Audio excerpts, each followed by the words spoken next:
RamosComics here. Welcome back to another unpacking video. Sorry about the audio on this one. The windows were open and there's a building literally being built across the street. All right, so I covered up the address. You don't need to see where that is. So he wrote "Do Not Bend" on it. It is basically a package that is, I think, only the the only protection they gave seems like it's this bubble wrap package, and they didn't put any cardboard in it. The only cardboard that it has is the backing board. And that's it. It's bubble wrap. So the package is a bubble wrap package. They put bubble wrap around it, and then the comic book that only has the backing board as protection. You can see it's bent here, you can see it's crushed in there. I don't know if that was from the shipping or if that was just the way it is. So let's open up the comic and check it out. There's a lot of tape on this, and so what I usually do is I remove the tape. Actually, the tape is just ripping off fairly easily. I remove it entirely because the tape is no good and it's dangerous to the comic book because sometimes you could take the book out and get it snagged on the tape. I will put this in a whole new bag altogether. Sometimes I recycle the bags, but this one is just gotta go. All right, so it is a Silver Age Spider-Man book, Amazing Spider-Man number 49, as you can see. Um, there is a lot going on here in the front and the back. Basically, I knew the condition going in, though I want to double check it because I did not like the way it was packaged. I didn't spend all that much on this book. Um, I am sorry about the noise. What I may actually end up doing is re-recording the audio on this. So, as you can see, there's a lot of foxing on it. There's a lot of aging on this. It's not in the best condition, but it's a fairly expensive book. It's issue number 49. I'm only getting it just basically to fill the hole that's in the collection. Beautiful John Romita Sr. artwork. Let's see who inked it. It was inked by... Oh, it looks like John penciled and inked it. Stanley wrote it, of course. And it's lettered by Sam Rosen. It does not credit who the colorist is. Um, I would imagine that it's probably... you know what? I am not sure who would have colored this at this particular time period. Maybe Marie Severin. I'm not too sure. Maybe something I could try to see if I could look up and find out later. Um, the inside, the cream is, definitely off-white, very cream color, very dark. But again, it's something I knew going in. It looks like it's complete. I always look through all the pages because sometimes you never know if they cut out one of those stamps or cut out an ad. It happens sometimes, and even the person who owned the book may not even be aware of it. It looks like it's it's complete. Looks like water damage or something that was done to it. Um, Looks like it might have been pressed just because of the way how wrinkled it is and then how flat it is. Uh, Very flat. But all in all, as I said, it's a book that I got for, uh, I would say, to fill up the hole. I don't have it. The actual issue is very expensive, so sometimes I'll buy a book that is a lower grade just so I can fill that hole. I don't think I spent more than I think $12 on it. I have to double check because it was like I made an offer just to see if I can get it. And again, it's like I said, to fill in that hole. So that was Amazing Spider-Man number 49. Craven and the Vulture on it. Beautiful cover by John Romita Sr.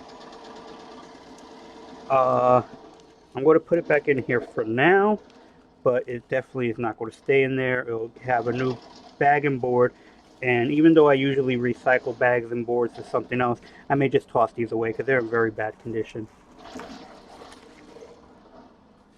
So the next one I got up has, oh, it's a lot more sturdy. I can feel that it has cardboard. It is in a package with bubble wrap, but they also had added more protection to it.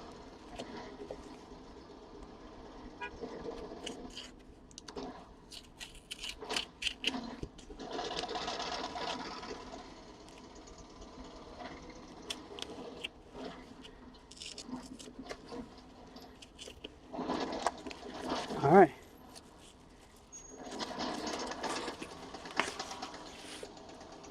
All right, please ask for feedback, which is fine. So as you can see, it moved out of the board a little bit. Sometimes this happens. That's why sometimes when I put mines together, I put some tape on it to keep it from moving. But it's behind two pieces of cardboard, and you can see that the cardboard doesn't have any dings on it, so it looked like it made a safe trip.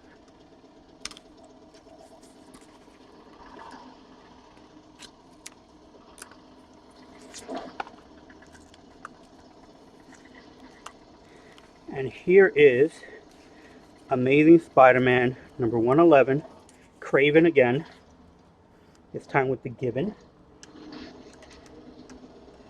I believe this might be Gil Kane with John Romita Sr., or it could be all John Romita Sr., but let's see.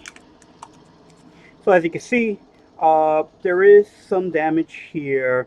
Again, it's a book to fill in some holes in my collection. The bag I'll reuse, the board I'll reuse, the tape I get rid of, because there's no reason to have it. It is too dangerous. That's why I use mainly my bags and boards. I'll recycle these bag and boards for something I might be sending out, but for my own collection, what I use is a self-sealing bag that I get from Bags Unlimited. Oh, it's John Romita and Jerry Conway and John Cassattine. Castanoza is the letterer. Beautiful pages. They're just slightly off white. They're getting that nice old cream color. But the interiors are pretty much perfect for the condition and age of this book.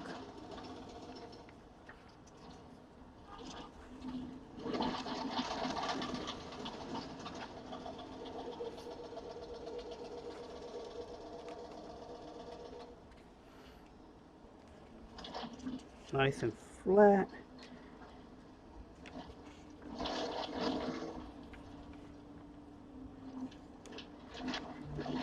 Looks like it's complete. No holes, no missing pages. Beautiful looking book. Not too sure what that is, but it's not that big a deal. So you can see there's some spots here where it creased and then the color break happens. But again, it's a black cover. Anything with the black covers are usually going to have these, especially for a book that was printed in 1972. So I'm a year older than this book. But again, beautiful looking book. It fills the hole. I feel like a dent kind of a thing. Maybe the book has water damage. Most likely that's what this coloration is on here. You may not be able to see it, but there's some water damage to it.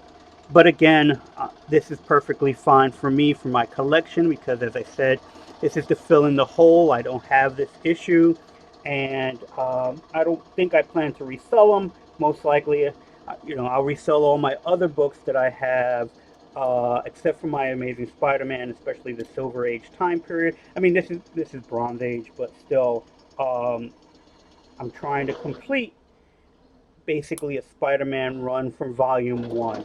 So I've been slowly going back and buying the issues that I can, like I said, to fill up the holes. There's a cut here, there's a break in the page. Again, that's totally fine. I did not pay what the book is worth. I paid a whole lot less, got it on eBay. I believe I made an offer, they accepted the offer, so I'm really happy with this book.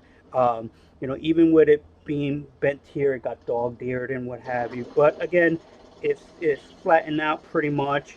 Like I said, you can see the water damage, but it's not that bad. So I'm really happy with the way this one is. And again, like I said, trying to fill in holes, but trying not to spend all that much money because I do not have all that much money. So I try not to go above 20 $25. I think the most I'll spend is 40 on a book that if I'm filling in the collection. That's why for this one I probably spent no more than 20 or something. I don't recall the prices at all off the top of my head. I apologize for that. Maybe if I re-record this, um, I'll have that information on there. So that's basically it. So like I said, I got these two books off of eBay recently. I'm really happy with this one. This one's all right. Like I said, it's a lot of damage on it. Um, Again, obviously, it's a lot older. Go to recycle, get rid of this bag, get rid of this bag and board, and toss it away. I'll reuse this bag. I'll probably keep this board for this particular book. And that's basically it. So thank you very much for watching. If you enjoy these videos, please click to subscribe so you know when I upload new ones. And like it and please share. And remember, keep drawing.